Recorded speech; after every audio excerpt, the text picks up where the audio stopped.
नमस्कार साथियों। आज हम लोग एक नए दृष्टि से नए तरह से मिल रहे हैं और मेरी बहुत समय से ये इच्छा थी कि ज्योतिष के विभिन्न शास्त्रों के द्वारा मैंने जो अध्ययन अपने जीवन में किया है, इसको मैं अपने आने वाली पीढ़ी, अगली पीढ़ी के लिए व्यवस्थित रूप से लोगों को दूं। ये बहुत अच्छा है कि टेक्नोलॉजी ने इतनी उन्नति कर ली है कि वह पूरा का पूरा विषय अब टेक्नोलॉजी के माध्यम से दूर दूर बैठे आप सभी लोगों तक पहुंच रहा है। यहाँ पर 3 चीजों को हम लोग विशेष ध्यान रखेंगे। हमारे 2 सत्र 25-25 मिनट के होंगे और जब एक सत्र पूर्ण हो जाएगा तब इसके बाद मैं कहूंगा कि कोई प्रश्न हो, जिज्ञासा हो तो आप लोग बताएं और आप लोग उस प्रश्न या जिज्ञासा के अनुरूप अपना प्रश्न रख सकेंगे। जो लोग इस तरह के उसमें कार्यक्रम में पहली बार जुड़े हैं उन्हें यह सूचना दी जा रही है और जो लोग पहले से जुड़ते रहे हैं उनके लिए कोई दिक्कत नहीं है। हाँ, पर है, ठीक है, स्टूडेंट है वो। जो स्टूडेंट नहीं होगा स्क्रीन पर आएगा तो मैं आपको सूचित कर दूंगा। तो हम लोग अब सत्र की शुरुआत करते हैं। सबसे पहली और महत्वपूर्ण बात यह है कि यह ज्योतिष का जो विज्ञान है ये देव विज्ञान का बेस है। ज्योतिष के विज्ञान को कभी भी आप ऐसा विज्ञान मत मान के चलिए जो विज्ञान पूरे के पूरे स्वरूप को प्रकट करता हो। जैसे किसी भी बिल्डिंग, किसी भी इमारत की एक नींव होती है और उस नींव के ऊपर स्ट्रक्चर खड़ा होता है, उसी तरह ज्योतिष विज्ञान भी एक बेस है सनातन ज्ञान का, जिसमें पूर्व जन्म की गणना, वर्तमान जन्म की गणना और भविष्य के एक जन्म की गणना का विधान पूरे के पूरे ज्योतिष शास्त्र के अंतर्गत आता है। जब आप जन्म जन्मांतर के विधानों के स्वरूप को समझ लेते हैं तब आप एक अच्छे तांत्रिक बन सकते हैं, एक अच्छे योग गुरु बन सकते हैं, एक अच्छे आचार्य बन सकते हैं और समाज को आप वह दिशा दे सकते हैं सही, जिससे कि समाज लाभान्वित हो सके। इसलिए सनातन ज्ञान का जो मेन बेसिक आधार है वो आधार मैं हमेशा कहता हूं ज्योतिष ही है। और ज्योतिष को जो लोग समझे बिना किसी अन्य विधा में जाने का प्रयास करते हैं तो वह लोग दूसरे विधाओं की जानकारी तो ले लेते हैं, लेकिन ज्योतिष के मूल स्वरूप को न जानने के कारण वो कभी भी उस दूसरी विधा को विकसित नहीं कर सकते हैं, उसको एलिब्रेट नहीं कर सकते हैं। तो सबसे पहले आज जो हम लोग चर्चा शुरू कर रहे हैं इसमें यह चर्चा है कि ज्योतिष की उत्पत्ति कैसे हुई, आखिरकार मनुष्य को यह ज्योतिष ज्ञान मिला कैसे, इसकी आवश्यकता क्यों महसूस हुई और ज्योतिष ज्ञान का वास्तविक स्वरूप क्या है। इसमें आप सबसे पहली चीज ये समझ के चलिए कि ज्योतिष अत्यंत आधुनिक विकसित सभ्यता का विकसित विज्ञान है। मतलब इस समय जिस सभ्यता को हम लोग कह रहे हैं कि हम लोग विकसित हो गए हैं, विकसित नहीं है, हम लोग विकासशील की प्रक्रिया में हैं। रोज रोज विज्ञान नए नए रिसर्च कर रहा है, अपने पुराने दावों को विज्ञान अस्वीकार कर रहा है, कह रहा है ये जो पुरानी रिसर्च है गलत है, अब नए सिरे से नई रिसर्च की जा रही है। तो उस स्थिति में अपना विज्ञान अपनी ही पुरानी रिसर्च को अस्वीकार करके नई रिसर्च को समाज के सामने नए शोधों के साथ प्रस्तुत कर रहा है। जब यह शोध होते होते होते होते एक स्थिति वो आएगी जहां पर विज्ञान अपने ही तर्कों को काटना बंद कर देगा, अपने ही स्वरूप को काटना बंद कर देगा, उस स्थिति को हम कहेंगे कि अब हम विकसित हो गए हैं, अब हमारे अंदर कोई भ्रम या भ्रांति नहीं बची है। हमने जो बेस ज्ञान का बनाया था उस बेस में कोई संदेह नहीं है। अब जो बात हम कह रहे हैं वो ऑथेंटिक है, वो प्रमाणित है। इसलिए ज्योतिष में भी आप ये मानकर चलिए कि ज्योतिष जो आज से पहले अत्यंत विकसित सभ्यता थी, जहां पर कोई भी सिद्धांत अपने पुराने सिद्धांत को नहीं काटता था, उस विकसित सभ्यता का जो सबसे विकसित विज्ञान वह ज्योतिष। हम देखिए वेदों की बात करते हैं, पुराणों की बात करते हैं, उपनिषदों की बात करते हैं, या किसी भी तरह के किसी भी ज्ञान की बात करते हैं, ये सारे ज्ञान सारी चीजों का जब बेस ढूंढेंगे तो आप ये पाएंगे कि ब्रह्मांड में जो ऊर्जाओं के द्वारा यह ब्रह्मांड संचालित हो रहा है, इस रहस्य को समझने की कला, इस रहस्य को जानने की कला, इस रहस्य का मनुष्य के ऊपर, जीव जंतु के ऊपर, पशु पक्षी के ऊपर, वनस्पति के ऊपर, पंच तत्वों के ऊपर होने वाले प्रभाव को समझने की कला, उनके गणना करने की कला हमने जो विकसित की हमारे ऋषियों, मुनियों, मनीषियों, चिंतकों, विचारकों ने, वह उस पूरी की पूरी विद्या का जो मूल है वह मूल क्या है? चक्षु, आंख, नेत्र। और इसीलिए ज्योतिष विद्या को वैदिक ज्ञान का नेत्र कहा गया है। इस विद्या का विकल्प आज तक किसी भी समाज में, किसी भी विज्ञान ने अभी प्रस्तुत नहीं किया है। विज्ञान इस दिशा में काम कर रहा है। डीएनए इंजीनियरिंग की बात हो रही है, जेनेटिक इंजीनियरिंग की बात हो रही है। हम अपने डीएनए और जीन्स के द्वारा होने वाले भविष्य के रोगों की जानकारी प्राप्त कर ले रहे हैं, संभावनाओं की जानकारी प्राप्त कर ले रहे हैं, लेकिन वो भी अभी ऑथेंटिक नहीं है, अभी उस पर रिसर्च वर्क चल रहा है।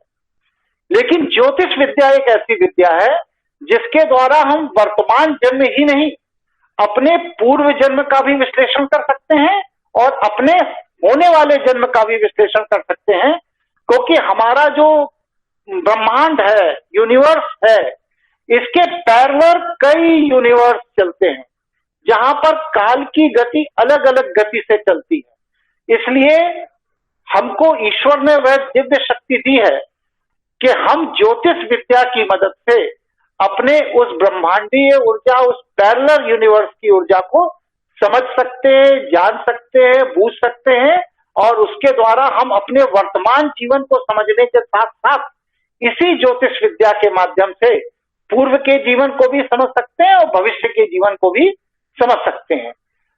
वेद में एक सूत्र आया है, एक ऋचा आई है कि वेदस्य निर्मलम चक्षु। वेद जो कहता है कि ज्योतिष वेद का निर्मल चक्षु है। ज्योतिषा शास्त्र उत्तमम।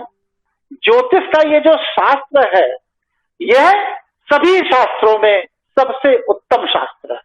यह ऋचा वेद के अंदर पाई जाती है। अब आप कहेंगे कि वेद तो काफी प्राचीन है, उस समय के ऋषियों, मुनियों, मनीषियों को क्या ज्योतिष का ज्ञान था? इसका सीधा सा जवाब है हाँ था।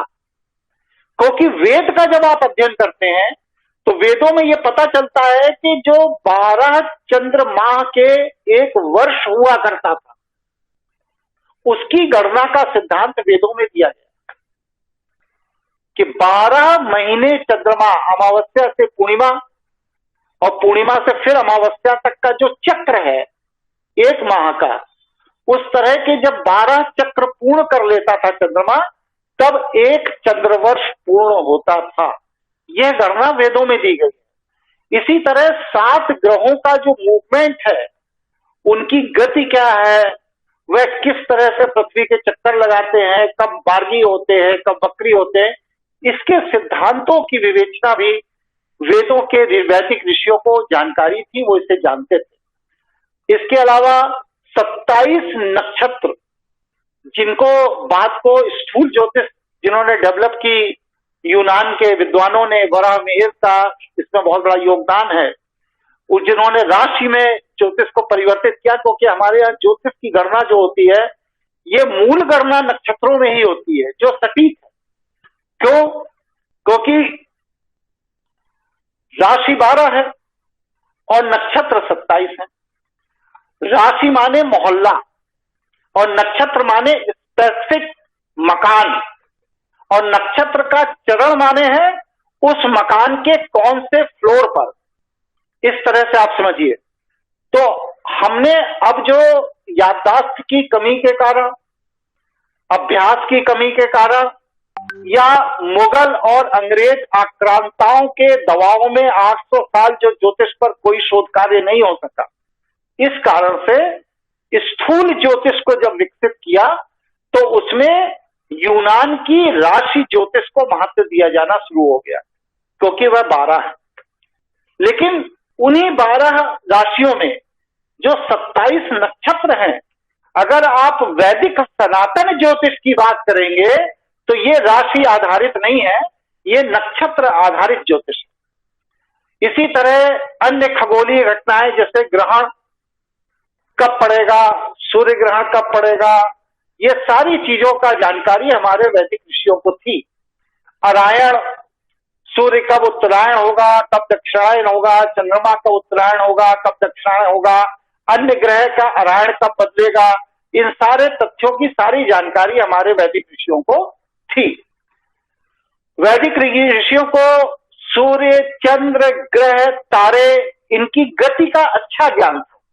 वो ये जानते थे कि कितने दिनों में कौन सा तारा कितनी दूर यात्रा करेगा, कौन सा ग्रह कितनी दूर यात्रा करेगा, चंद्रमा कैसे यात्रा करेगा, सूर्य कैसे यात्रा करेगा। जबकि सूर्य स्थिर है, पृथ्वी के सापेक्ष बात कर रहे हैं, हम पृथ्वी पर हैं, इसलिए पृथ्वी के सापेक्ष सूर्य की गति की बात कर रहे हैं, इसलिए हम कह रहे हैं कि सूर्य कितनी यात्रा करेगा। किंतु एक त्रुटि पाई जाती है, या कहिए कि नालंदा और तक्षशिला जैसे महान विश्वविद्यालयों की लाइब्रेरियों को जो आक्रांताओं ने जला दिया, उसमें एक मौलिक ग्रंथ जलकर नष्ट हो गया। उस मौलिक ग्रंथ में वह सिद्धांत प्रतिपादित किए गए थे जिसमें ग्रहों की दूरी का भी वर्णन था। वह विलुप्त हो जाने की वजह से, उसको जला दिए जाने की वजह से, नष्ट कर दिए जाने की वजह से, या विदेशी आक्रांताओं द्वारा चुरा कर ले जाने की वजह से आज वैदिक सिद्धांतों पर जब ज्योतिष की बात होती है तो उसमें ग्रहों की दूरी के ज्ञान की चर्चा का साहित्य उपलब्ध नहीं है। लेकिन यह दूरी का साहित्य जरूर निश्चित रूप से रहा होगा। एक मिनट, मेरा एसी का, हाँ, निश्चित रूप से रहा होगा, क्योंकि अगर यह दूरी का ज्ञान हमारे वैदिक ऋषियों को नहीं रहा होता तो उस स्थिति में वो ग्रहों की गति का सही अंदाज नहीं लगा सकते। इसलिए इसमें इस तरह की वर्णन आता है। अब हम लोग अगले चरण में आते हैं कि आखिरकार ज्योतिष की उत्पत्ति करने की आवश्यकता मनुष्य को क्यों पड़ी। यहां तक मेरी बात आप लोगों को समझ में आ गई है? कोई का कोई प्रश्न हो तो बतलाएं, फिर अगले चरण में आते हैं।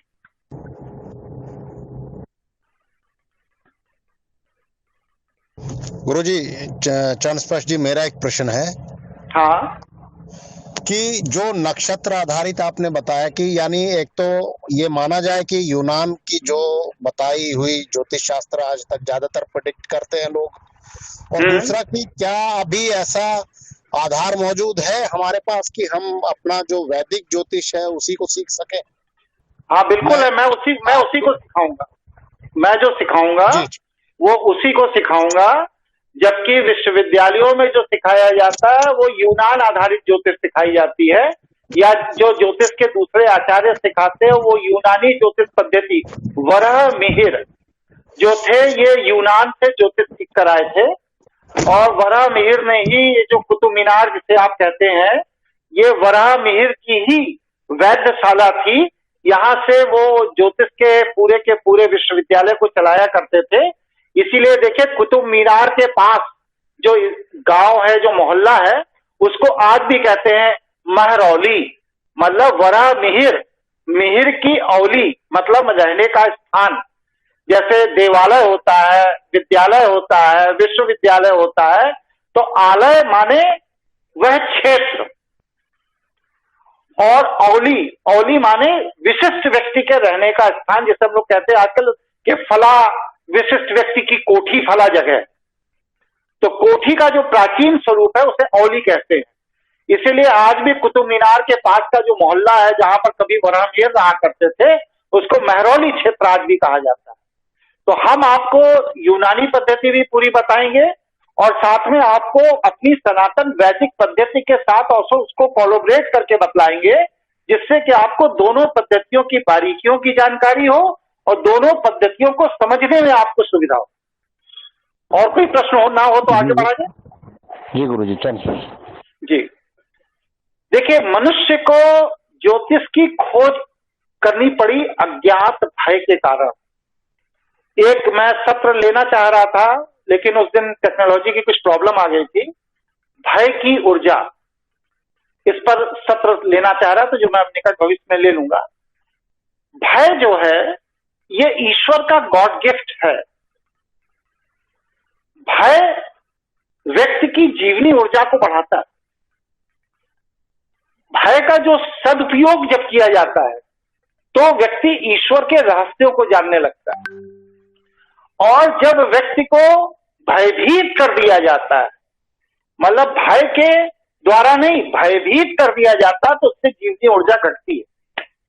तो यहां पर हम भयभीत करने की बात नहीं कर रहे, यहां पर हम भय की बात कर रहे हैं, जो ईश्वर का वरदान है। तो जो अज्ञात भय है, उस अज्ञात भय ने ज्योतिष की उत्पत्ति की। जैसे व्यक्ति का जन्म हो जाना, और जन्म के समय मां की प्रसव पीड़ा।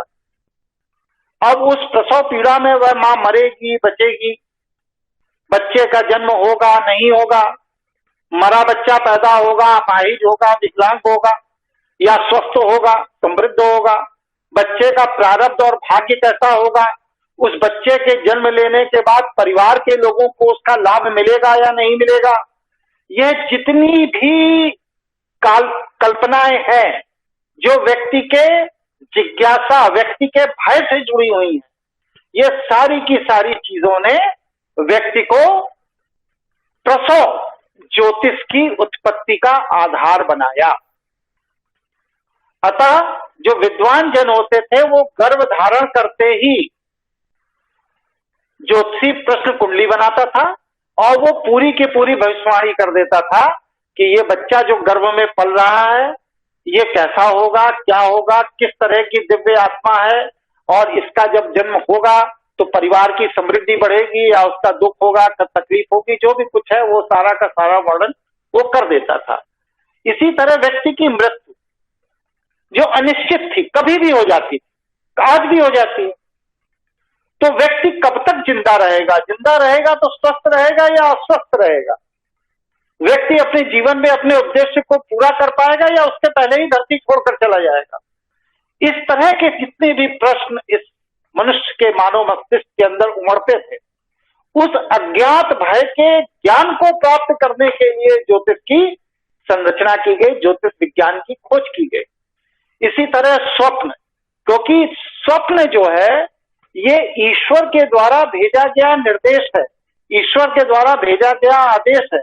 आपके जीवन में स्वप्न का महत्व वही है जो सामान्य जीवन में व्यक्ति के जनसंपर्क का महत्व होता है।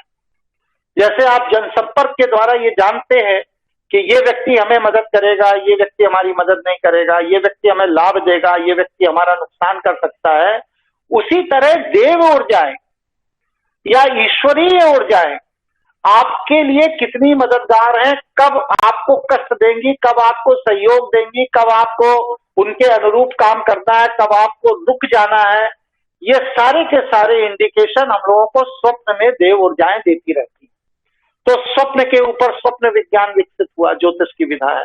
व्यक्ति की बीमारी, अब कुछ बीमारी है बहुत छोटी सी होती है, थोड़े समय में ठीक हो जाती है, कुछ बीमारी है लंबे समय तक चलती है, कुछ बीमारी है अस्थायी होती है, कुछ बीमारी है स्थायी होती है, कुछ बीमारी ऐसी भी होती है जो मृत्यु का कारण बनती है, कुछ बीमारी ऐसी होती है जो व्यक्ति को तत्काल तो नुकसान पहुंचाती है लेकिन भविष्य में लाभ देने वाली होती है। तो इस तरह की बीमारियां में कौन सी बीमारी व्यक्ति को कितने दिन का कष्ट देगी, कैसे निवारण होगा और उसका क्या कारण है, इसको बताने के लिए ज्योतिष में एक विधा विकसित की गई, विज्ञान विकसित किया गया, जिसको हमने कहा ज्योतिष चिकित्सा। इसके द्वारा हम लोग बीमारियों के बारे में विश्लेषण करते हैं। इसी तरह प्राकृतिक आपदाओं, यहां पर आ जाता वेदनी ज्योतिष, जहां पर प्राकृतिक आपदाओं का वर्णन, जैसे कि आप देखिए अब की बार मेरी वॉल पर जाइएगा, जिस दिन दीपावली वो थी, होली थी, उस दिन होलिका में जो लौ जली, वो लौ जलकर दक्षिण दिशा की ओर चली गई। मैंने उसी दिन कह दिया था कि निकट 4 माह के अंदर भारत के अंदर मृत्यु का तांडव होगा, और हुआ। तो ये जो प्रकृति के द्वारा निर्देश हमें प्राप्त होते हैं, किस वर्ष बाढ़ आएगी, किस वर्ष सूखा पड़ेगा, किस वर्ष गर्मी ज्यादा पड़ेगी, किस वर्ष ठंड ज्यादा पड़ेगी, किस वर्ष फूल, वनस्पति, कृषि विकसित होगी, किस वर्ष नहीं विकसित होगी, यह सारी की सारी गणनाओं को जो सिद्धांत के रूप में प्रतिपादित किया गया, इसको मेदिनी ज्योतिष कहा गया। इस मेदिनी ज्योतिष के द्वारा हम किसी भी साम्राज्य के विस्तार की बात कर सकते हैं, उसके संकुचन की बात कर सकते हैं, युद्धों के विस्तार की बात कर सकते हैं, उनके संकुचन की बात कर सकते हैं, विश्व के किस देश का प्रारब्ध कब बदलेगा हम उसकी बात कर सकते हैं। इस तरह के बहुत सारे मेदिनी ज्योतिष के सिद्धांत गणनाएं आती हैं। एक मैंने वर्ष 2012 में प्रेडिक्शन किया था, उसको बड़ा हाई पावर मच गई थी पूरी दुनिया में, और मेरे तो मारे जाने तक के लिए काफी लोगों के फोन आने लगे कि आपकी हत्या कर देंगे, कि 2017 के बाद पाकिस्तान खत्म हो जाए। और आज देखिए 2017 बीतने के साथ ही पाकिस्तान का अस्तित्व खत्म हो गया विश्व के धरातल पर। आज पाकिस्तान का कोई नाम लेवा नहीं। ये बात मैंने 2012 में मेदिनी ज्योतिष द्वारा गणना करके बता दी। अब ये पाकिस्तान 4 टुकड़ों में बटेगा भी, आप देखिए, और ज्यादा नहीं, बस सिर्फ साल 1.5 साल के अंदर, 2 साल के अंदर ये 4 टुकड़ों में बटेगा, और इसका एक टुकड़ा भारत को भी प्राप्त होगा। संभवतः बलूचिस्तान भारत को मिलना चाहिए।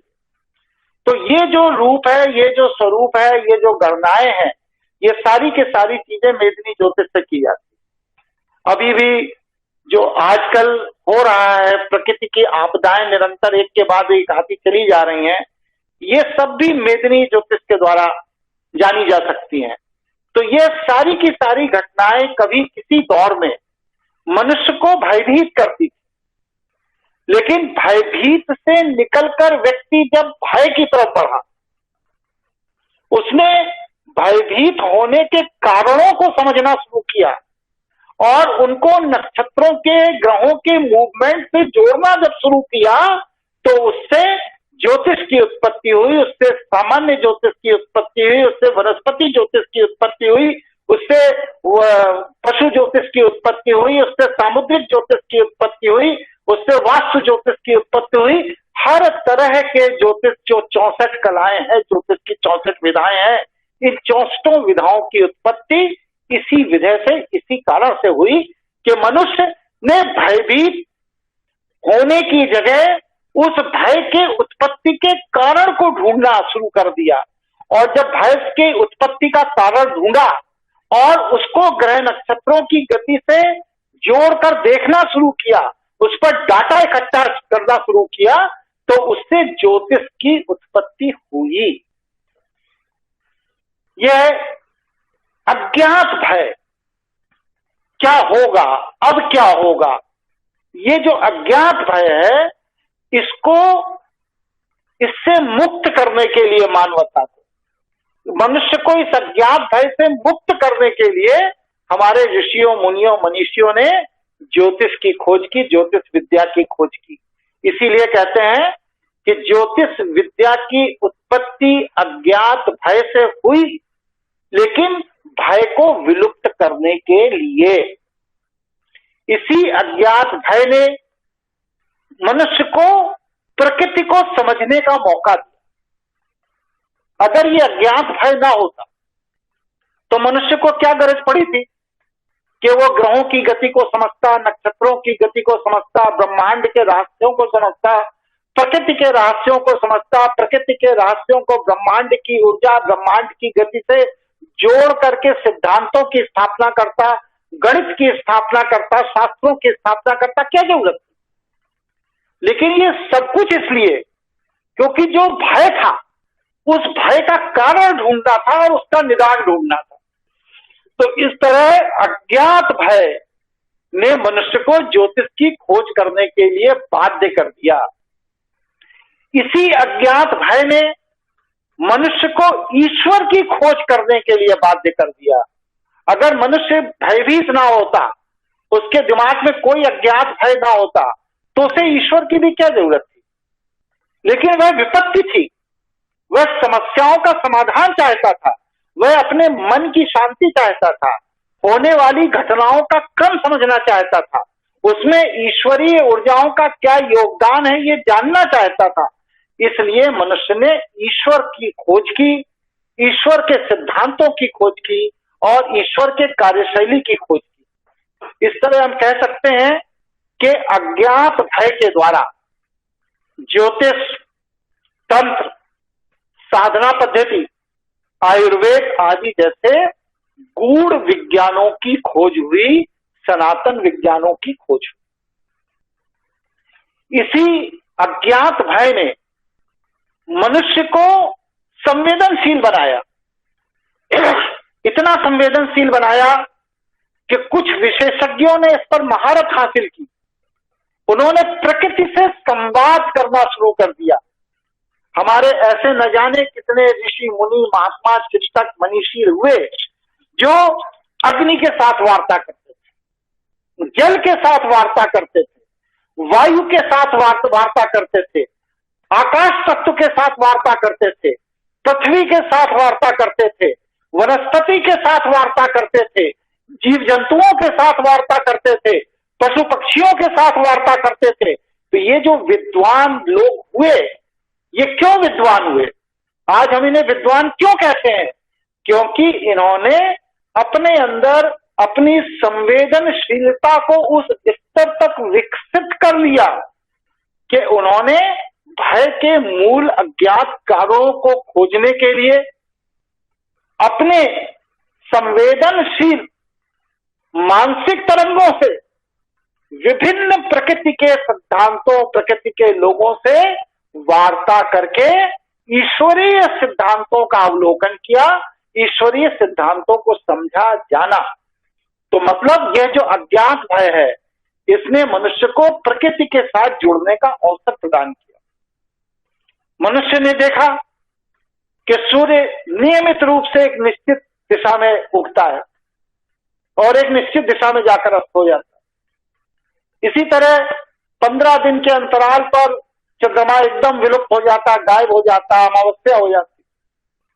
और इसी तरह जब 15 दिन बीतते हैं तो धीरे धीरे धीरे धीरे चंद्रमा का स्वरूप विकसित होता है, पूर्णिमा आ जाती।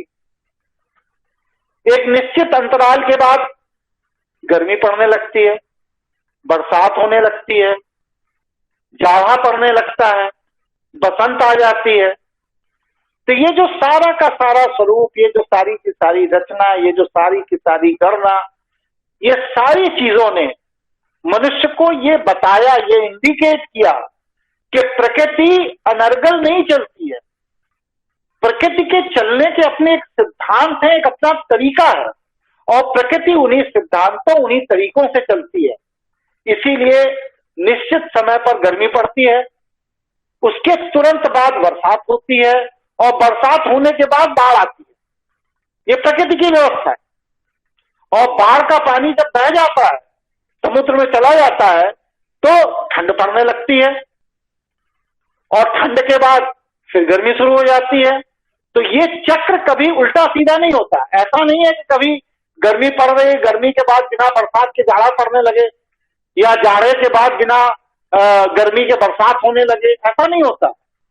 इसको करने का आज विज्ञान प्रयास कर रहा है, कुछ हद तक उसमें सफलताएं पा रहा है। लेकिन प्रकृति की अगर बात की जाएगी तो ये एक निश्चित क्रम, एक निश्चित लय, एक निश्चित तरंग से चलती है। और प्रकृति का यह लय, ये तरंग, ये रिदम, ये कंपन को समझ लेना ही ज्योतिष है। और ये बहुत सरल विज्ञान है। हम लोगों को कुछ तथाकथित व्यवसायिक दृष्टिकोण के लोगों ने ज्योतिष को बड़ा क्लिष्ट बनाकर प्रस्तुत किया, इस वजह से आम समाज इससे दूर चला गया। लेकिन ज्योतिष बहुत सरल विद्या। अभी आप आगे जब देखेंगे, पूरे अभी तो 2-3 महीने में पढ़ाऊंगा, आप देखेंगे कि इतनी छोटे छोटे सिद्धांत हैं ज्योतिष के कि उनके माध्यम से आप चीजों को बहुत सरल तरीके से समझते चले जाएंगे। अब जब ज्योतिष में आदमी ने देखा कि एक क्रम है, तो उस क्रम को इंडिकेट करने के लिए क्या हुआ, अंक की उत्पत्ति हुई कि भाई क्रम में पहली संख्या ये है, दूसरी संख्या ये है, तीसरी संख्या ये है, चौथी संख्या ये है। तो इस तरह अंकों की एक क्रम, एक श्रृंखला की उत्पत्ति हुई, और वह श्रृंखला की जो उत्पत्ति हुई उसी से गणित के सिद्धांत विकसित हुए। हमारे यहाँ पहले लिखने की विधा नहीं थी। हमारे यहाँ क्या था कि ऋषि मुनि मनीषी चिंतक विचारक अपनी संवेदनशीलता को अपने तप की ऊर्जा से बढ़ाते थे, और जब उनकी संवेदनशीलता उनकी तप की ऊर्जा से बढ़ जाती थी तो वो प्रकृति से संवाद करके उसकी बात सुन लेते। वो अग्नि से संवाद कर लेते, वो जल से संवाद कर लेते। पीपल के पेड़ के पास गए, बैठे, पीपल के पेड़ के साथ उन्होंने अपना तारतम्य बनाया, पीपल के पेड़ के अंदर की जीवनी ऊर्जा के कंपन से अपनी जीवनी ऊर्जा के कंपन को जोड़ा, और उन्होंने पीपल से सारा संवाद कर दिया। पीपल ने वह सब कुछ उन्हें बता दिया जो चरक संहिता में लिखा हुआ है। चरक ने कोई लेबोरेटरी नहीं बनाई थी आज की तरह, ना ही उनके पास वनस्पति अनुसंधान केंद्र। उन्होंने एक छोटे से प्रण से लेकर के विशालतम देवदार और बरगद के वृक्ष के साथ संवाद स्थापित किया, और उस संवाद में जो ज्ञान उनको प्राप्त हुआ उसको उन्होंने संहिताबद्ध कर दिया। इस तरह से चरक संहिता का निर्माण हुआ। तो पहले लिखने की जब पद्धति नहीं थी तो इस तरह के संवेदनशील लोग जो सुनते थे प्रकृति से, जीव जंतुओं से, वनस्पति से, पशु पक्षी से, ब्रह्मांडीय ऊर्जाओं से जो सुनते थे उसको याद कर लेते, और याद करने के बाद अपने आने वाली पीढ़ी को बता दिया करते थे, सुना दिया करते थे। तो इस तरह हमारे यहाँ शास्त्रों का जो मूल निर्माण हुआ है वो श्रुति और स्मृति से हुआ है। सुन लेना, याद कर लेना, और फिर बोल देना, और दूसरा व्यक्ति याद कर ले। इस तरह श्रुति और स्मृति, ये जो दो शब्द हैं, ये हमारे यहाँ शास्त्रों के निर्माण का बेसिक आधार। जब व्यक्ति की याददाश्त खराब हो गई, व्यक्ति आडंबरों में फंसने लगा, संवेदनशीलता खत्म हो गई, तो व्यक्ति ने सुन तो लिया लेकिन भूल न जाए, इस भय से उसने जो चीज सुनी है उसको संकेत रूप में चित्रों के माध्यम से अजंता एलोरा जैसी गुफाओं में या पंचवटी जैसी गुफाओं में कुरेद दिया, बना दिया, चित्र बना दिए। क्यों बना दिए? जिससे कि जो ज्ञान मुझे मेरे पूर्वजों से प्राप्त हुआ है वो विस्मृति के कारण, भूल जाने की त्रुटि के कारण ऐसा ना हो कि आने वाली पीढ़ियों को प्राप्त ना हो पाए, इसलिए वो ज्ञान उनको भी प्राप्त हो। याददाश्त की कमी के कारण यह सांकेतिक रेखा चित्रों के निर्माण की प्रक्रिया हमारे पूर्वजों ने अपनाई। फिर इन रेखा चित्रों में बहुत बड़े बड़े डायग्राम बनने लगे, तो कहा भाई इन डायग्रामों को सूक्ष्म किया जाना चाहिए, तो उन डायग्रामों के प्रतीक चिन्ह बनाए जाने लगे। आप देखिए, जैसे नक्शे में आप देखते हैं कि पेट्रोल पंप के लिए एक जगह जगह जगह जगह जगह जगह जितने पेट्रोल पंप के स्थान है वहां पर पेट्रोल पंप के छोटे छोटे निशान बने होते हैं, और नीचे मैप में लिखा रहता है कि इस निशान का मतलब पेट्रोल पंप है, इस निशान का मतलब रेस्टोरेंट है, इस निशान का मतलब विद्यालय है, इस निशान का मतलब हॉस्पिटल है। इसी तरह से बड़े बड़े रेखा चित्रों को सूक्ष्म छोटे निशानों के तौर पर जब विकसित किया गया तो वह सांकेतिक भाषा का निर्माण इस तरह से हुआ जो कि छोटे निशानों या चिन्हों के रूप में हुआ। फिर उन्हीं निशानों और चिन्हों से अक्षर की उत्पत्ति। जैसे कहीं आप देखते लिखा रहता अ, और फिर कहीं दूर जाकर देखिए उसी नक्शे में लिखा रहेगा आ माने अस्पताल। तो ये अक्षरों की उत्पत्ति फिर वहां से हुई। फिर अक्षरों के समूह से शब्दों का निर्माण हुआ, फिर शब्दों के समूह से व्याकरण का निर्माण हुआ, अरे वाक्यों का, और फिर वाक्यों को व्यवस्थित तरीके से बार बार लिखा जाए जिससे कि कोई भी व्यक्ति उसको पढ़कर समझ ले, इसके लिए फिर व्याकरण का निर्माण हुआ। और फिर इस तरह व्याकरणबद्ध जो साहित्य बनाए गए उन्हें हमारे यहाँ ग्रंथ कहकर संबोधित किया गया। यहां तक आप लोगों को मेरा विषय, मेरा बात समझ में आ गई? इस पर कोई प्रश्न हो तो बताएं, फिर आगे बढ़ाएंगे।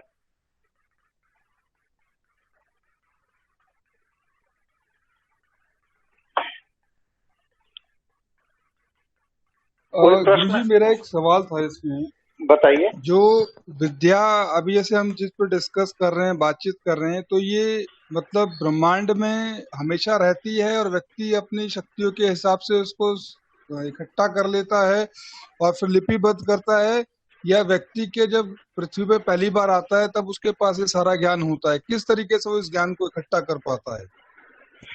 देखिए, आपने कभी हार्ड डिस्क को काट के देखा है? नहीं गुरुजी, नहीं देखा। हार्ड डिस्क को आप आरी से काटिए तो आप उसके अंदर एक ग्रामोफोन की प्लेट के रूप में चीज को पाएंगे और कुछ नहीं होता हार्ड डिस्क में, उसके अंदर कुछ नहीं होता। लेकिन क्या है कि वो जो ग्रामोफोन की प्लेट होती है उसमें हार्ड डिस्क के अंदर सारा डाटा कंपन रूप में न्यूमेरिकल अंक के रूप में अंकित रहता है। तो जिस तरह हार्ड डिस्क के अंदर अंक के रूप में डाटा स्टोर हो जाता है, उसी तरह यह जितना भी ज्ञान है कल्प के आदि से कल्प के अंत तक का, यह सारा का सारा ज्ञान ब्रह्मांड में पहले से मौजूद है। ये ईश्वरीय व्यवस्था है, सब मौजूद है। बस आपको आवश्यकता है संवेदनशीलता को इतना बढ़ाने की कि आप ब्रह्मांड से उस ज्ञान के उस अंश को प्राप्त कर ले जो आप प्राप्त करना चाहते हैं। अब आप देखिए, विश्वामित्र किस गुरुकुल में पढ़े थे? कैसे महर्षि का दर्जा मिल गया? वशिष्ठ किस गुरुकुल में पढ़े थे? अगस्त ऋषि किस गुरुकुल में पढ़े थे? भरद्वाज किस गुरुकुल में पढ़े थे? इन लोगों ने अलग अलग विधाओं में अपने ज्ञान को जो समाज को दिया, वो अपने तप, अपने कंसंट्रेशन, अपनी एकाग्रता से अपने मानसिक तरंगों को इतना विकसित किया, इतना संवेदनशील किया कि ब्रह्मांड में ज्ञान के रूप में जो चीजें मौजूद थी उनको उन्होंने रिसीव किया। जैसे कि आपके कंप्यूटर के अंदर इंटरनेट का एक तार जोड़ दिया जाता है और उस इंटरनेट के डाटा से आप पूरे के पूरे पृथ्वी पर कहां क्या ज्ञान बिखरा पड़ा है वो आप अपने कंप्यूटर पे देख लेते हैं। जबकि आपने अगर तार नहीं जोड़ा है तब भी वो ज्ञान है पृथ्वी पर, लेकिन आपको पता नहीं। आपको कब पता चलता है? जब आप उस कंप्यूटर के अंदर इंटरनेट के तार को जोड़ लेते हैं और वह सॉफ्टवेयर आपको आपका मनचाहा ज्ञान ढूंढ के ला करके सर्च इंजन दे देता है। उसी तरह ये मस्तिष्क जो है ये आपका उस कंप्यूटर से 8 अरब गुना ज्यादा ताकतवर है। आज का जो सबसे बड़ा सुपर कंप्यूटर है उससे 8 अरब गुना ज्यादा ताकतवर मस्तिष्क है। लेकिन हम लोग क्या करते हैं? हम लोग उस ब्रह्मांडीय ऊर्जा से अपने इस इंटरनेट को, अपने इस कंप्यूटर को नहीं जोड़ते। इसलिए हम लोग अज्ञानी होकर किताबों में ज्ञान ढूंढते हैं, वेदों में ज्ञान ढूंढते हैं, उपनिषदों में ज्ञान ढूंढते हैं, गुरुओं के पीछे मक्खन लगाते फिरते, गुरु जी कुछ दे दीजिए, गुरु जी कुछ दे दीजिए। कोई आवश्यकता नहीं।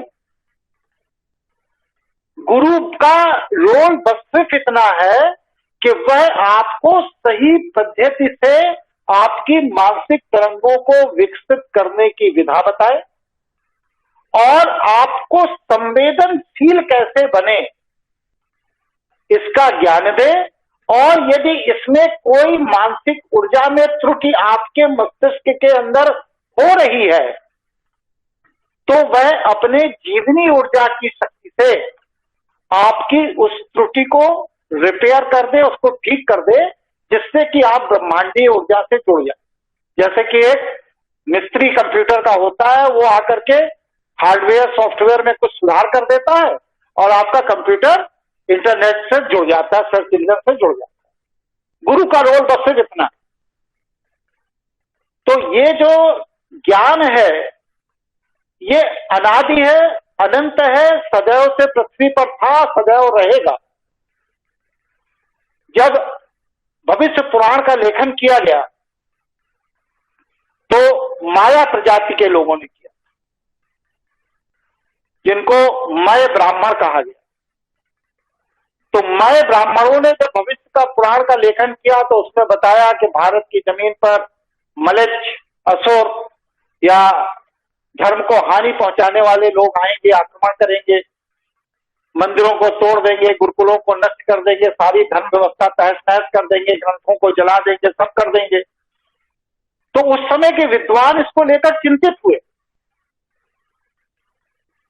वो भगवान शिव के पास गए, शिव पुराण में वर्णन है, और उन्होंने कहा कि आप महाकाल हैं और काल के क्रम में अगर इस तरह से होगा तो ये सनातन ज्ञान तो समाप्त हो जाएगा।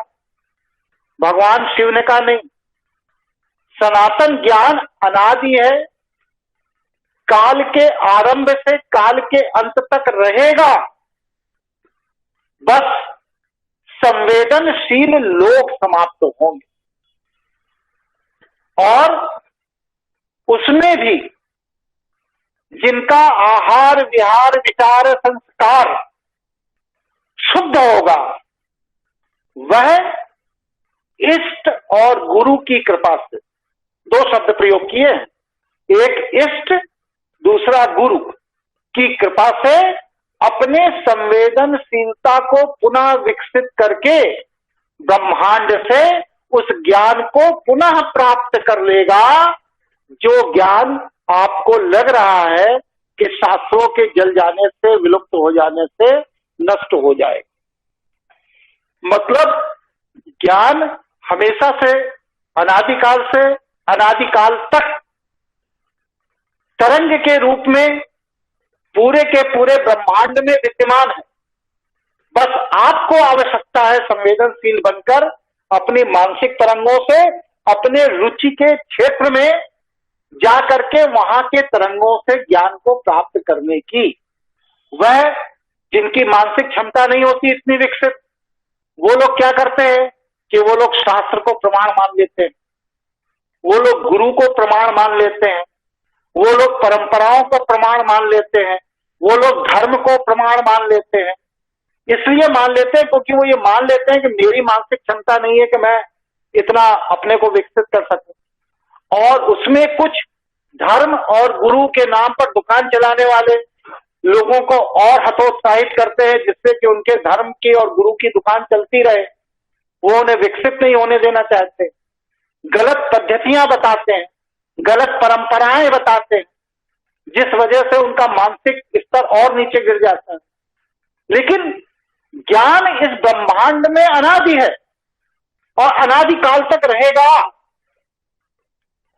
बस एक इष्ट आपका कौन होना चाहिए, सही इष्ट की नियुक्ति जो आप ज्योतिष से कर सकते हैं कर लीजिए, और उसके साथ में एक योग्य गुरु जो आपको गुमराह ना करे, आपको सही दिशा बता करके उस ज्ञान की तरफ ले जाए जहां पर ज्ञान संवेदन तरंग के रूप में विद्यमान है। वह आपके मस्तिष्क की ऊर्जा से ज्ञान जुड़ जाए, इसके बाद आपको सारा ज्ञान स्वतः प्राप्त हो जाएगा। किसी वेद पुराण उपनिषद वेदांत ब्राह्मण ग्रंथ व्याकरण ग्रंथ को पढ़ने की कोई आवश्यकता नहीं। यहां तक मेरी बात आप लोगों को समझ में आ रही है?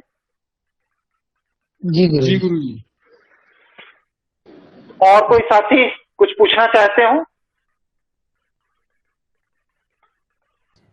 संवेदनशील कैसे बना जाए, इसका सत्र भी होने वाला है।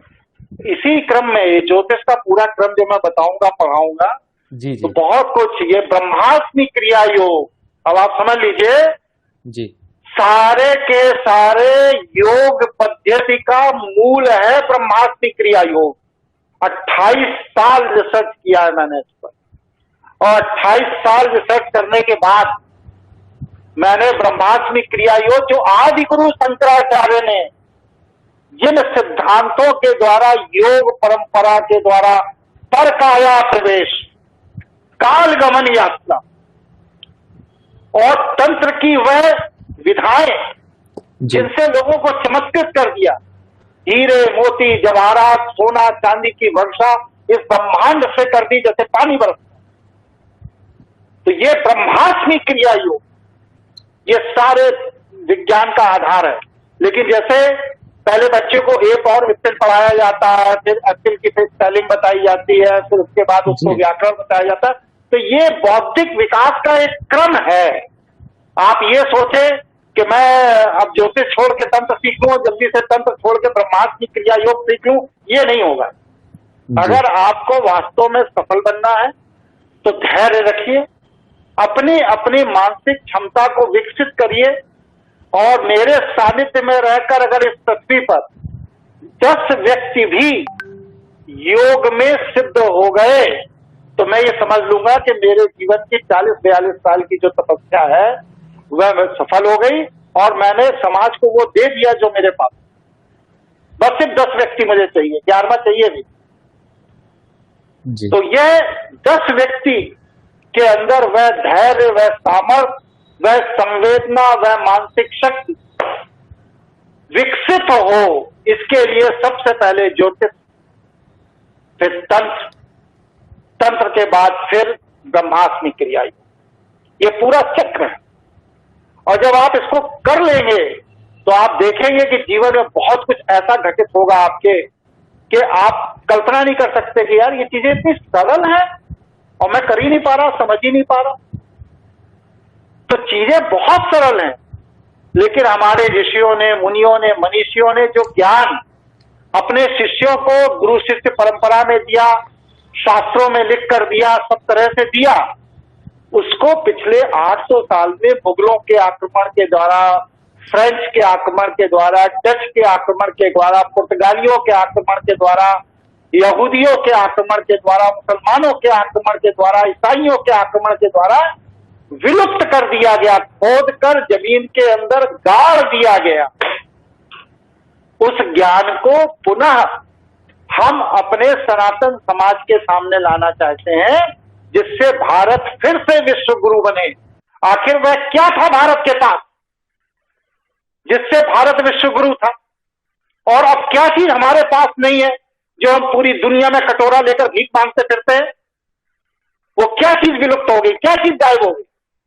वो यही ज्ञान है, ज्ञान सर, यही ब्रह्म ज्ञान, यही ज्योतिष का ज्ञान, यही वेद का ज्ञान, यही वेदांत का ज्ञान, यही आयुर्वेद का ज्ञान, यही मन चिकित्सा का ज्ञान, यही प्राकृतिक चिकित्सा का ज्ञान, यही जड़ी बूटियों का ज्ञान, यही तो है हमारे पास, यही हमारी धरोहर है।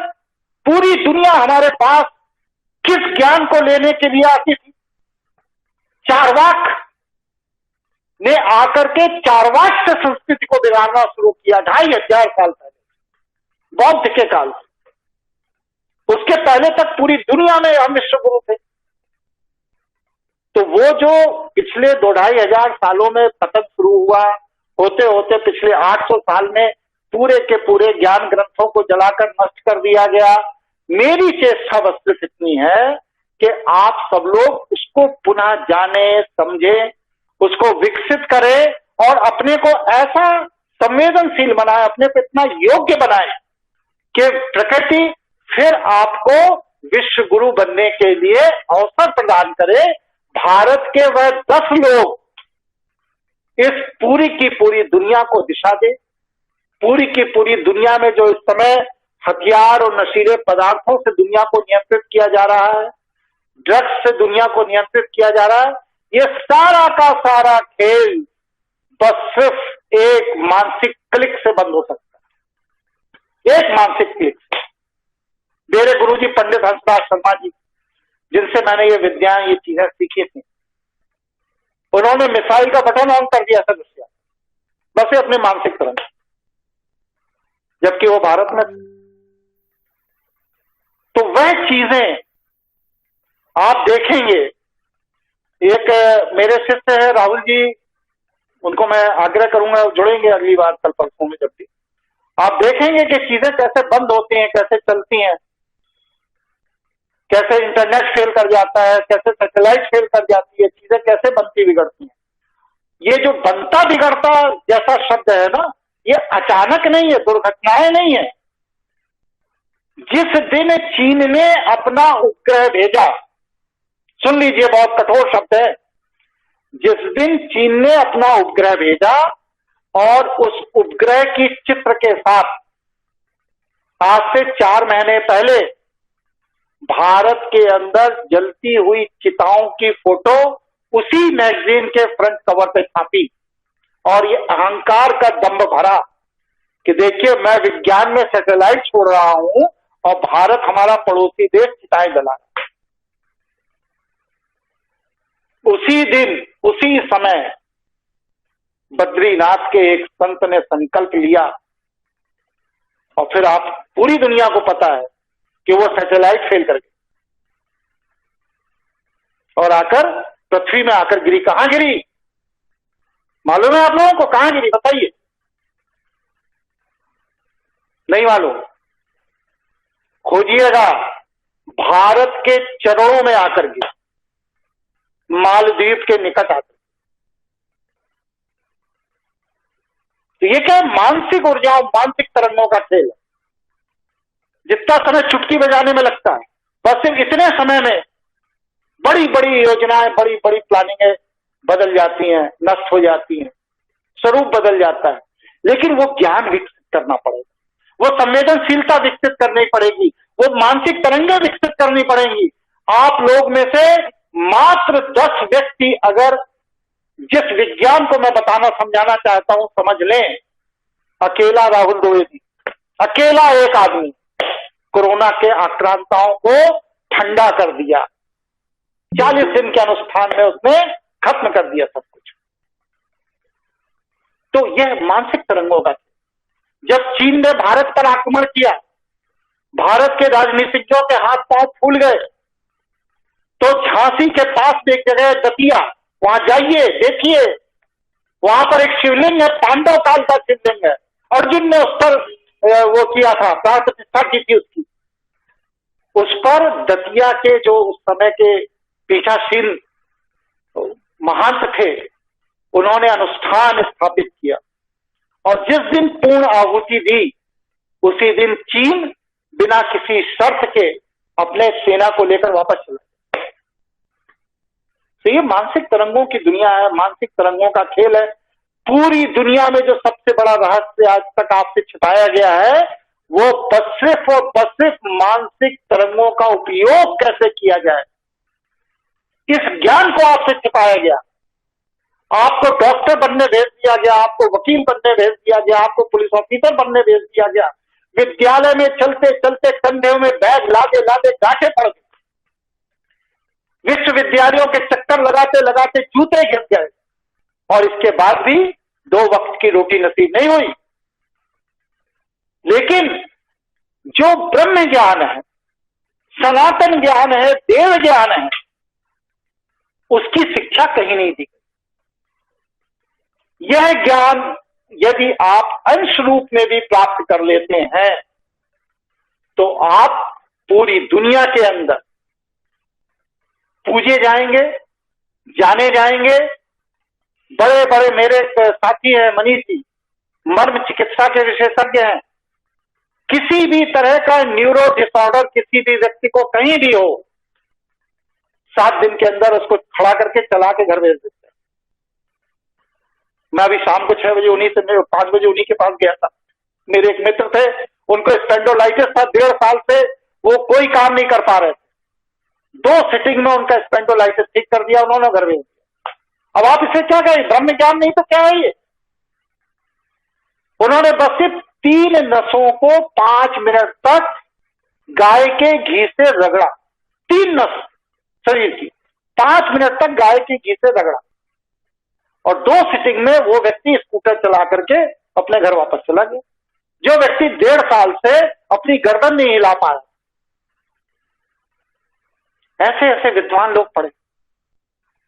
आवश्यकता है इनके ज्ञान को समझकर, जानकर आगे बढ़ाने की, और वो देना चाहते हैं, लोगों को बताना चाहते हैं। हमारे जितने साथी हैं जो विशेषज्ञ हैं अपनी अपनी विधाओं में, हम सब लोग देना चाहते हैं, लेकिन हम लोगों का ये संयोग है कि लेने वाले हमारे पास नहीं। चलिए हम लोग आगे बढ़ते हैं, क्योंकि ये प्रणाम गुरुजी। सादर चरण स्पर्श। एक सवाल मेरा भी था। ये जो संवेदनशील होने के लिए जैसे आप बोल रहे हैं, तो संवेदनशील किस हिसाब से, मतलब जैसे इमोशनली भी, मानसिक रूप से भी, और फिजिकली, जैसे बहुत दूर दिया जल रहा हो, आपको उसकी हीट फील हो रही हो, तो मतलब ये संवेदनशील यही कहलाती है? नहीं, देखिए मैंने अभी आपको बताया ना कि संवेदनशीलता हर क्षेत्र में, हर विषय में। जैसे आपने अग्नि के साथ संवेदनशीलता बढ़ाई, और कहीं दूर दिया जल रहा है, आधा किलोमीटर 1 किलोमीटर दूर, तो वो दिया जल रहा है या नहीं जल रहा है, यह आपको पता चल गया। जैसे अभी आपने बताया कि आपको पता चल जाता है कि कहाँ पे दिया जल रहा है, कहाँ नहीं जल रहा है। उसी तरह आपने अग्नि तत्व से अपने को जोड़ा। यही विधा, यही चीजें जल तत्व के साथ हो सकती है, आकाश तत्व के साथ हो सकती है, पृथ्वी तत्व के साथ हो सकती है। अब जो संवेदनशीलता आप में विकसित हुई है, इसको आप इस स्तर तक बढ़ाते चले जाइए, बढ़ाते चले जाइए, कि जैसे आप अपनी सहेलियों से बात करती हैं, उस तरह आप अग्नि के साथ वार्ता करने लगे। तो वही अग्नि आपको बताएगी कि काल क्रम में अब मेरा अगला कदम क्या है, मेरी अनुकूलता क्या है, मेरी प्रतिकूलता क्या है, प्रकृति की व्यवस्था में मैं आपके लिए कैसे लाभकारी हूं और कैसे हानिकारी हूं, किस नक्षत्र में मुझे प्रयोग किया जाएगा तो सर्वनाश होगा, किस नक्षत्र में प्रयोग किया जाएगा तो सदुपयोग होगा। ये सारी की सारी सूचना वही अग्नि आपको देती है, वही पंच तत्व देते हैं, वही वनस्पति देती है, जीव जंतु देते हैं। ये आपके अंदर ईश्वर का गॉड गिफ्ट है, ईश्वर की कृपा है कि आपके अंदर ऐसी मानसिक तरंगों को विकसित करने की ग्रंथि, ब्रह्मांड जागृत है आपका। बस थोड़ा अभ्यास करके इसको और विकसित कर लेंगे तो आप अति संवेदनशील होंगे। पंच तत्व के साथ, ईश्वरीय ऊर्जाओं के साथ, देव ऊर्जाओं के साथ साक्षात्कार ऐसे वार्ता कर सकेंगे जैसे आप मनुष्य के साथ करते हैं। ठीक है जी गुरुजी, धन्यवाद। धन्यवाद जी। तो ग्रंथों के निर्माण में जो सबसे बड़ी भूमिका रही वो क्या रही कि ग्रंथों के निर्माण में ऋषियों मुनियों के पूरे वंश के वंश, कुल के कुल उसी में विलुप्त हो गए। मतलब 100 पीढ़ी, 200 पीढ़ी, 150 पीढ़ी लोगों ने संवेदनाओं को विकसित किया,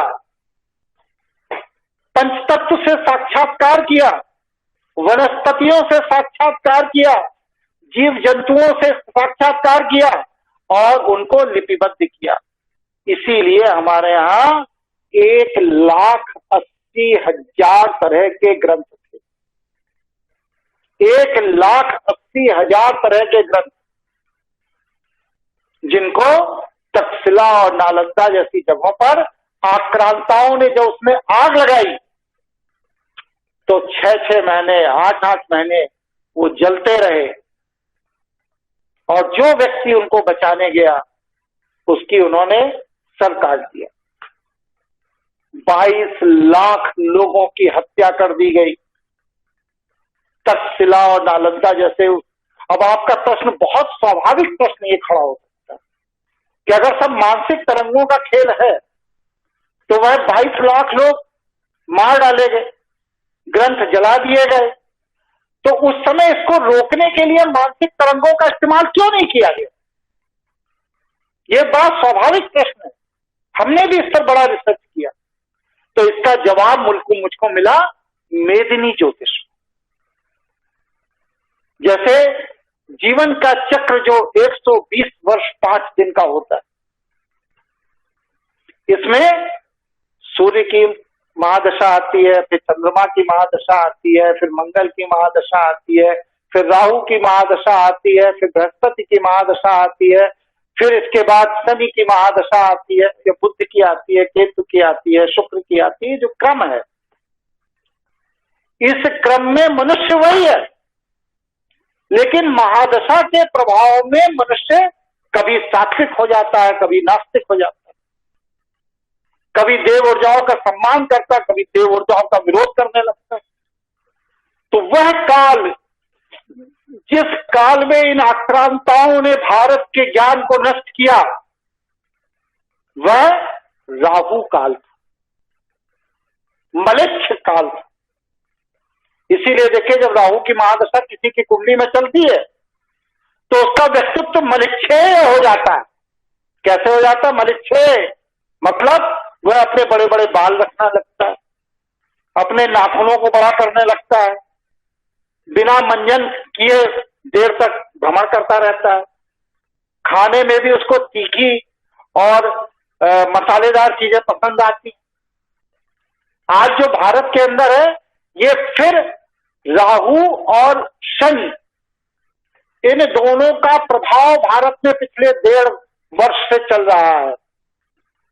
इसीलिए देखिए, मनुष्य कोई निर्णय नहीं ले पा रहा, किसी भी क्षेत्र में नहीं ले पा रहा, ना वो शिक्षा के क्षेत्र में ले पा रहा है, ना चिकित्सा के क्षेत्र में ले पा रहा है, ना ज्ञान के क्षेत्र में ले पा रहा है, ना व्यापार के क्षेत्र में ले पा रहा है, ना कृषि के क्षेत्र में ले पा रहा है, ना अपने उद्योग धंधे में सटीक कोई निर्णय ले पा रहा है। बस किसी तरह आदमी अपनी नौकरी कर रहा, अपने रोटी चला रहा, अपने घर परिवार की रोटी चला रहा है।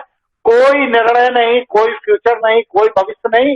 ये जो अनिश्चितता का वातावरण है, ये जो अज्ञात भय का वातावरण समाज में व्याप्त हो गया है, ये मलेच्छ काल कहलाता है, जहां पर व्यक्ति मानसिक तरंगों का इस्तेमाल नहीं कर सकता। इसीलिए देखिए, मलेच्छ काल ये बीतेगा 7 साल बाद, तब आप देखिएगा बहुत से लोग नई प्रतिभाओं के साथ निकलकर सामने आए। लेकिन कुछ ऐसे लोग भी हैं, खासतौर से भारत के धरा, सौभाग्य है मेरा, मुझे ईश्वर की कृपा है, मैंने उनके दर्शन किए कि उनके ऊपर काल की गति का प्रभाव नहीं होता। मेरे लेख पढ़िए, मैंने कहा हिमालय के अंदर बैठे हुए संत भारत की रक्षा करेंगे, और वो लगे कर रहे। आज हम जो जीवित हैं, बचे हुए हैं, उन्हीं की कृपा से, क्योंकि उनके ऊपर काल का प्रभाव नहीं। उन्होंने अपने को तप के द्वारा इतना मजबूत कर लिया, इतना स्ट्रांग कर लिया कि उनके ऊपर राहु का प्रभाव नहीं होता। आपको भी ऐसी बनना है, आपको भी अपने अंदर ऐसी ही संवेदनशीलता पैदा करनी है, ईश्वरीय ऊर्जा पैदा करनी है, और ईश्वरीय व्यवस्था के साथ तरंगों से संवाद करना है, जिससे कि आप भूत भविष्य वर्तमान वनस्पति जीव जंतु सभी को संवेदनशील होकर समझ सके, जान सके। क्योंकि जब आप समझ सकेंगे, जान सकेंगे, तो आपकी जो दिव्य ऊर्जा है वह मात्र आपके लिए नहीं, आपके परिवार के लिए, आपके नातेदार रिश्तेदार के लिए, आपके अड़ोस पड़ोस के लिए, आपके सारे लोगों के लिए आपको लाभान्वित करेगी। जैसे कि जब आप हवन करते हैं, तो ऐसा नहीं है कि उस हवन की जो सुगंध है, उसकी जो आयुर्वेदिक सुगंध है, उससे अकेले आपको लाभ होता नहीं। जब आप हवन करते हैं तो उस हवन की सुगंध से आप भी लाभान्वित होते हैं, आपका परिवार भी लाभान्वित होता है, आपके अड़ोस पड़ोस के घरों में जब वह सुगंध जाती है तो उनका भी मन मस्तिष्क हृदय विचार सब बदलने लगता है। इसीलिए सकारात्मक ऊर्जा के लिए दैनिक यज्ञ जरूर और जरूर करना चाहिए, अग्निहोत्र जरूर और जरूर करना चाहिए। आज जो घरों में कलह है, पति पत्नी के बीच युद्ध है, ये क्यों है? क्योंकि अग्निहोत्र कर्म घरों में नहीं होते। बुद्धि के अंदर ऑक्सीजन का लेवल कम होता है, इसलिए शरीर में आलस्य रहता है, अपेक्षाएं ज्यादा होती हैं। लेकिन आलस्य के कारण व्यक्ति उन अपेक्षाओं को जब पूरा नहीं कर पाता तो उससे क्रोध पैदा होता है, क्रोध पैदा होता है तो संघर्ष पैदा होता है। इसीलिए हमारे यहां अग्निहोत्र कर्म को देव कर्म माना गया। पुराने समय में कोई ऐसा घर नहीं होता था जिस घर के अंदर नित्य अग्निहोत्र कर्म ना होता हो। 9:06 हो गए हैं। आज का वार्ता वक्तव्य कैसा लगा, इस पर थोड़ी चर्चा करिए। कोई जिज्ञासा प्रश्न है उसकी चर्चा करिए, और फिर कल हम लोग शाम 8 बजे इसी क्रम को आगे बढ़ाते चले जाएंगे। कोई साथी कुछ कहना चाहते हैं? जैसे आपने अग्निहोत्र के बारे में बताया अभी, तो इस अग्निहोत्र को किस तरीके से किया जा सकता है वो थोड़ा बताएंगे आप? अग्निहोत्र करने की 7 शर्तें हैं। सबसे पहली शर्त क्या है कि गौ का कंडा होना चाहिए। अब कंडा में क्या है, लोग जर्सी और फ्रीजियन गाय के गोबर को गौ कंडा कह देते हैं। नहीं, गलत, क्योंकि उसमें स्वर्ण तत्व नहीं होता। भैंस के कंडे में स्वर्ण तत्व नहीं है, ये मृत्यु तत्व है, इसके अंदर यम तत्व है।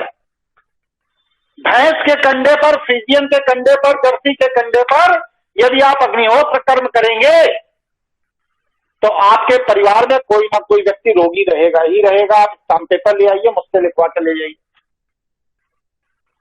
भारतीय नस्ल का गौवंश जिसको कि हमारे ऋषियों ने, मुनियों ने विकसित किया था, उसका जो गोबर है गौमय, जिसको कि पड़ा और पड़ने के बाद उसको सूखने पर उठाकर कंडे के तौर पर रख दिया जाए, वो उपलब्ध अब नहीं है। बहुत कम मात्रा में ग्रामीण अंचलों में मिल सकता है, लेकिन वह गौमय, उसके नाभि में स्वर्ण तत्व होता है। वह जब अग्नि के संपर्क में आता है तो स्वर्ण तत्व सूक्ष्म रूप में विकसित होता है, और उस पर जब गाय के घी, मतलब देसी गाय का, ये रामदेव वाला नहीं, 450 रुपए लीटर वाला, गाय के घी का जब आप आहुति देते हैं, बस 3 आहुति देनी है, सुबह और 3 शाम, बस चौथी नहीं देनी। आहुति देते हैं अक्षत के साथ, तो उसके बाद जो वातावरण घर में बनता है वो मानसिक तरंगों में ब्रह्मांड ऊर्जा, जिसे पीनियल ग्लैंड कहते हैं, इस पीनियल ग्लैंड को ऑक्सीजन की सप्लाई कर देता है। और जब पीनियल ग्लैंड पर ऑक्सीजन की सप्लाई होती है तो व्यक्ति का सहस्त्र चक्र जागृत होने लगता है, आनंद की अनुभूति व्यक्ति को होने लगती है, ब्रेन का ऑक्सीजन लेवल बढ़ने लगता है। इसलिए संधि काल में सूर्योदय पंचांग से देख लीजिए और सूर्यास्त पंचांग से देख लीजिए, उस समय पर गौमय के कंडे पर 3 आहुति आपको देनी है, बस चौथी नहीं देनी। अगर बाय द वे गौमय उपलब्ध नहीं है तो आम की लकड़ी को जलाकर भी आप हवन सामग्री उसमें डाल सकते हैं, लेकिन वह आम की लकड़ी घुनी हुई नहीं होनी चाहिए। पेड़ को काट करके आम की लकड़ी नहीं निकाली जानी चाहिए। वह डाली जो स्वतः सूखकर टूटकर गिरी है वो होनी चाहिए। क्यों? कारण बताता हूं कि आम का पेड़ हो या दुनिया का कोई भी पेड़ हो, जब वह काटा जाता है, जब उस पर आरी चलाई जाती है, कुल्हाड़ा चलाया जाता है, तो उसके अंदर से आत्मरक्षा के लिए नकारात्मक द्रव्य निकलने शुरू हो जाते। लेकिन हम संवेदनशील नहीं है, इसलिए हमें उन द्रव्यों की अनुभूति नहीं होती। लेकिन प्रकृति ने उनको ये सुविधा, ये व्यवस्था दी है कि वो आत्मरक्षा के लिए नकारात्मक द्रव्य निकालें। जैसे ऑक्टोपस अपनी आत्मरक्षा के लिए काला पानी फेंकने लगता है और उसी धुंध में भाग जाता है, छिप जाता है। उसी तरह वनस्पतियां अपनी रक्षा के लिए ऐसा स्राव करने लगती हैं, ऐसा हार्मोन रिलीज करने लगती हैं जो मनुष्य के लिए घातक है। और जब वह पेड़ काट दिया जाता है तो उस समय जो हार्मोन पेड़ का नकारात्मक उस पर रिलीज होकर आ गया, उसको जब आप अपने घर में जलाते हैं तो वह हार्मोन सूक्ष्म कणों में बदलकर आपके घर में आपके लिए नकारात्मक ऊर्जा का वातावरण बनाता है, पॉजिटिव नहीं बनाता है।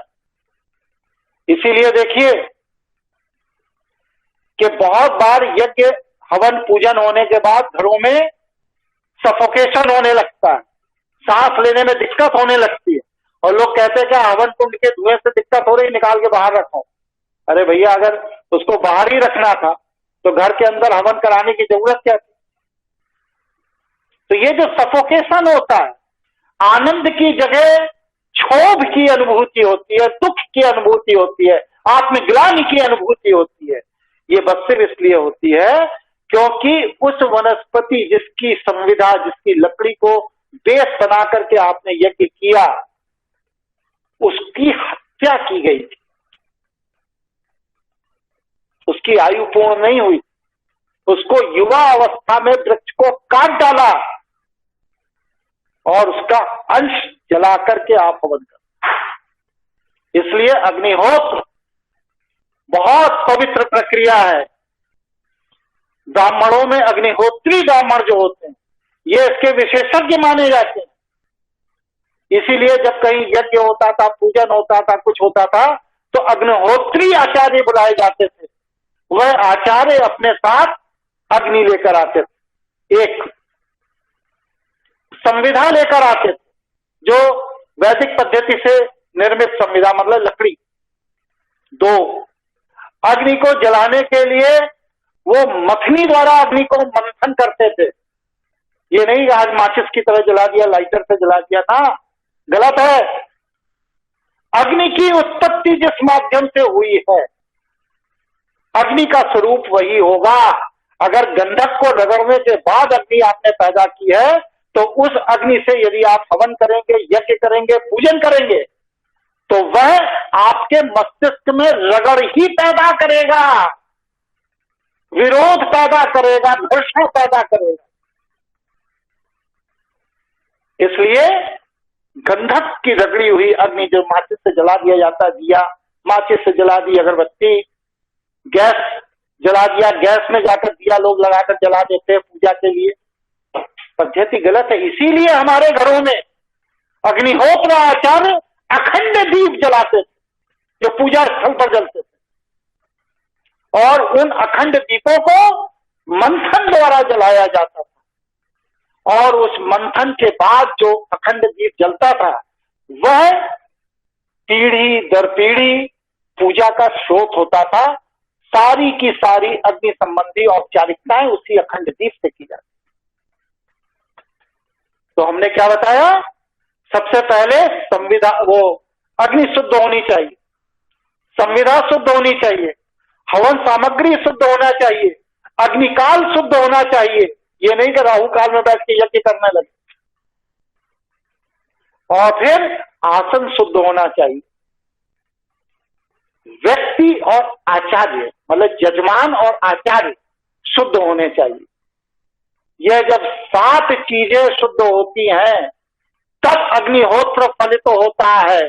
अगर इन 7 में से एक भी त्रुटि है, तो वह अग्निहोत्र आपके सर्वनाश का कारण होगा।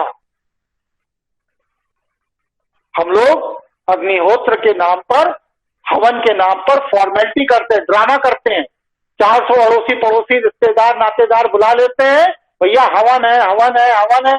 ना तो हमारे पास गाय का घी शुद्ध है, ना अग्नि शुद्ध है, ना संविदा शुद्ध है, ना हवन सामग्री शुद्ध है।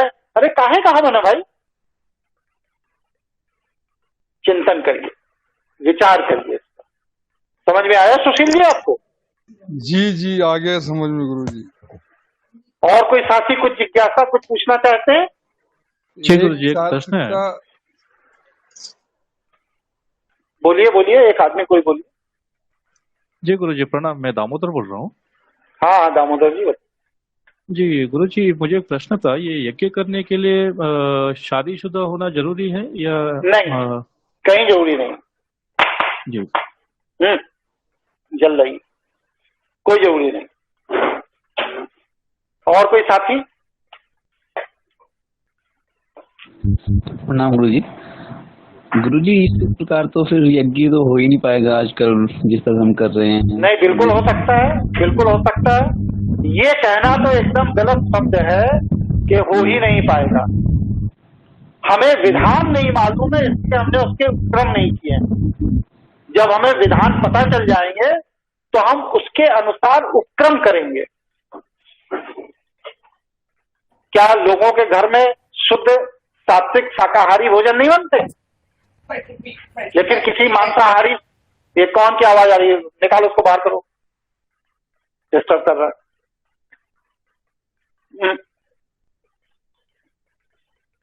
तो ये मांसाहारी भोजन जो लोगों के घरों में बनते हैं, उनके घर में आप जाइए, बात करिए सात्विक आहार की, तो वो क्या करता है? वो ये कहेगा अरे सात्विक भोजन कैसे बन सकता है? बिना अंडे के कहीं खाना बनता है? अरे बिना प्याज लहसुन के कहीं खाना बनता है? बिना तेज मिर्च मसाले के कहीं खाना बनता है? क्यों? क्योंकि वो खाते। लेकिन ऐसा नहीं है। आप मेरे यहां आइए, एकदम उबला भोजन आपको मिलेगा, वो भी देसी घी में जीरे के साथ छौंक करके बनाया जाता है। कोई प्याज नहीं, लहसुन नहीं, अदरक नहीं, मिर्चा नहीं, मैं खाते ही नहीं हूं। तो ऐसा नहीं है कि चीजें नहीं है, लेकिन हमने उस दृष्टि पर कभी विचार नहीं किया, इसलिए हमारे लिए वो चीजें आज असुविधाजनक हो गई हैं। अगर हम विचार करें, अगर हम चिंतन करें, तो जब हम रोज सुबह चाय पीने के लिए चाय का इंतजाम कर सकते हैं, दूध का इंतजाम कर सकते हैं, और चाय मसाला भी रख सकते हैं, अदरक भी रख सकते हैं, दालचीनी भी रख सकते हैं, सारी चीजों की व्यवस्था कर सकते हैं जिससे कि हमें अच्छी चाय मिले, तो हम अच्छे अग्निहोत्र की व्यवस्था क्यों नहीं रख सकते हैं?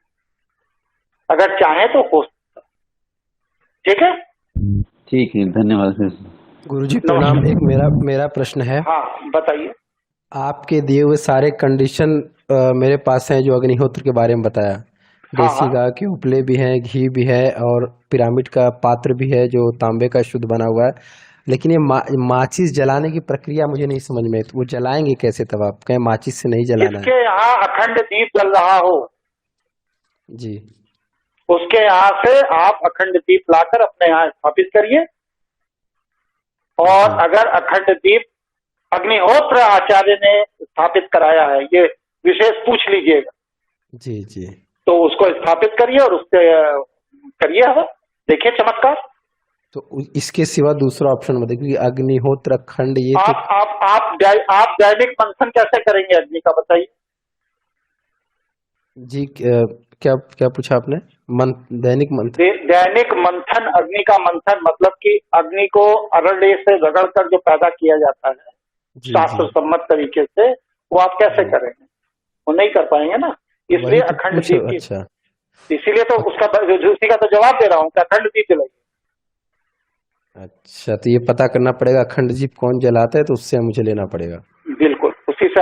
और उसके यहाँ भी पूछ लीजिएगा जी कि अग्निहोत्र आचार्य ने स्थापित कराया था या परिवार में किसी बड़े बुजुर्ग ने माचिस से जला दिया और उसको अखंड दीप मान लिया गया। जी, ठीक है, ठीक ठीक ठीक। और कोई साथी कुछ पूछना चाहते हैं? जी गुरुजी, बताइए। गुरुजी, जैसे अग्नि मंथन के द्वारा यदि अग्नि स्थापित की जाती तो सिर्फ, चूंकि मैंने देखा है कि वो लकड़ी में नीचे से ऊपर से चला के घुमा करके वो थोड़ी सी अग्नि प्रकट होती है, फिर उसको किसी पात्र में रख करके हाँ। कई लोग फूंक मार करके उसको और नहीं, फूकना नहीं चाहिए, फूकना जी नहीं जी चाहिए, जी जी जी वो बिना फूके हाँ। जलेगी। असल में कारण क्या है कि अग्नि मंत्र की लोगों को जानकारी नहीं। जी वेदों में अग्नि को देव माना गया, और जो अग्निहोत्र कर्म करने वाले हैं उनका अग्नि पर नियंत्रण होता है। वो जब चाहते हैं तो अग्नि की लौ धीमी होती है, वो जब चाहते हैं तो अग्नि की लौ बढ़ जाती है। तो उसकी वेदों में ऋचाएं हैं, उसका एक पूरा विज्ञान दिया गया। तो मुंह से नहीं फूकना चाहिए। अगर जी। अग्नि प्रस्फुटित हो गई है मंथन पर, तो मंत्र उच्चारण द्वारा वह स्वतः जागृत हो जाए। उसको मुंह से हवा फूंक करके नहीं करने की आवश्यकता, उससे तो अग्नि झूठी हो गई, कोई मतलब नहीं रह गया। जी मंत्र के अभाव में सिर्फ मंथन के द्वारा जो अग्नि प्रकट की जाए, जिसमें फूंक भी ना मारी जाए, उसके अलावा और भी उसमें कुछ जोड़ने की आवश्यकता है या सिर्फ इतने नहीं, से बस ही? नहीं, इतना ही पर्याप्त है। लेकिन सबसे सहज और आसान तरीका यही है कि अपने किसी साथी के यहाँ पता करिए, अगर किसी के यहाँ वैदिक पद्धति से अखंड दीप जल रहा है तो उस अखंड दीप को अपने पूजा स्थल पर लाकर स्थापित करिए। बहुत सामान्य प्रक्रिया है, कोई कठिन प्रक्रिया नहीं है। अग्नि स्थान बनाइए, अग्नि का आसन बनाइए, और अग्नि का आसन बना करके उसको स्थापित करिए और दैनिक पूजन उसी अग्नि से। ठीक है। यदि चूंकि हमारे यहाँ पर पुणे में मिलना थोड़ा सा मुश्किल है, तो अग्नि मंथन करके उसके द्वारा अखंड दीप प्रज्वलित किया जाए। आपके पुणे में खूब मिलेगा, वहां वैष्णो मंदिर है, एक जी। नहीं 100 है। आप किसी भी विष्णु मंदिर पर जाइए जहां अखंड दीप जलता है, वहां से जी। लेकर आइए। जी गुरु। विष्णु मंदिर जितने भी होंगे, और थोड़ा भी अगर प्रमाणित मंदिर है, तो उसमें अग्नि का अखंड दीप जलता ही होगा, निश्चित है। उसके आचार्य से आग्रह करिए, वो देंगे, लाइए, स्थापित करिए। साउथ इंडियन काफी सारे हैं। हाँ बिल्कुल, हर जगह मिले, कोई बड़ी बात नहीं है। अरे भारत में तो ऐसे ऐसे अखंड दीप मैंने देखे 700 साल 800 साल से चल रहे हैं। बस ढूंढने की जरूरत है, उस दृष्टि से थोड़ा खोजबीन शुरू करिए, मिल जाए। जी और कोई साथी? प्रणाम गुरुजी। ये जो अभी दीप जलाने के लिए कहा गया है, तो ये तेल का जलाना है या घी का? क्योंकि घी का दिया तो बहुत जल्दी हो जाता है खत्म। देखिए, हाँ जी। शास्त्र में दो पद्धति बताई गई। हाँ जी। या तो गाय का घी होना चाहिए, नहीं है तो इसका तिल का तेल होना चाहिए। तो इनमें से जो आपको सहज उपलब्ध हो, गाय का घी या तिल का तेल, उससे जलाएं। जी धन्यवाद। और कोई साथी कुछ जानना चाहते हैं? गुरुजी, मैं बलजीत बोल रहा हूँ। मेरा एक प्रश्न है, बताइए। कि आपने जो कहा कि अग्नि लेके आए, तो अग्नि लाने का माध्यम क्या है? कि वहां से दीप प्रज्वलित करा के लेके आए, कैसे हाँ, लेके आए? ऐसा होता है। अग्निहोत्र का पूजा स्थल पर जब आप जाएंगे, जहाँ पूजन सामग्री मिलती है, तो आग को कैरी करने की एक लालटेन टाइप की मिलती है। उसमें कांच लगा रहता है सब तरफ से, और उसके बीच में दिया जलाकर रख दिया जाता है। तो वो पात्र ले लीजिए और उसको जला करके लेकर के आइए, साथ में कोई सहयोगी हो। तो आजकल तो सभी के पास 4 गाड़ी वाहन है, नहीं तो पहले तो लोग पैदल ही लाते थे दूर से, लेकिन उस वाहन से जलाकर, और वो अग्निपात्र ही कहलाता है। तो पूजा स्थल पर जाइए, अखंड दीप का अग्निपात्र मांग लीजिए, आग्रह कर लीजिए। और अग्निहोत्र में जब पृथ्वी पर अग्नि का वास हो, यहां पर ज्योतिष की जरूरत, तब वह अग्नि लाकर स्थापित करना चाहिए। और पृथ्वी पर अग्नि का वास नहीं है, अग्नि आकाश में विचरण कर रही है, पाताल में विचरण कर रही है, उस समय आपने पृथ्वी पर लाकर दिया जला दिया, तो उससे कोई फायदा नहीं। तो अग्निवास की गणना कराकर किसी भी ब्राह्मण से आप देख लीजिए कि आपके क्षेत्र में अग्निवास कब है, उसी समय लाइए और स्थापित करिए, और सबको करना चाहिए। धन्यवाद गुरुजी। चलिए, आप लोगों ने बड़े धैर्य से मेरी बात को सुना और मुझे भी प्रसन्नता हुई। मुझे लग रहा है कि आप में से 8-10 लोग ऐसे निकल कर आएंगे जो इस सनातन ज्ञान की परंपरा को आगे बढ़ाएंगे, पूरा विश्वास है। कल हम लोग सायंकाल 8 बजे फिर मिलेंगे और अनुरोध है सभी लोगों से कि वार्ता करिए। इसके बाद माइक ऑफ कर दीजिए, क्योंकि मैं हेडफोन लगाता हूं।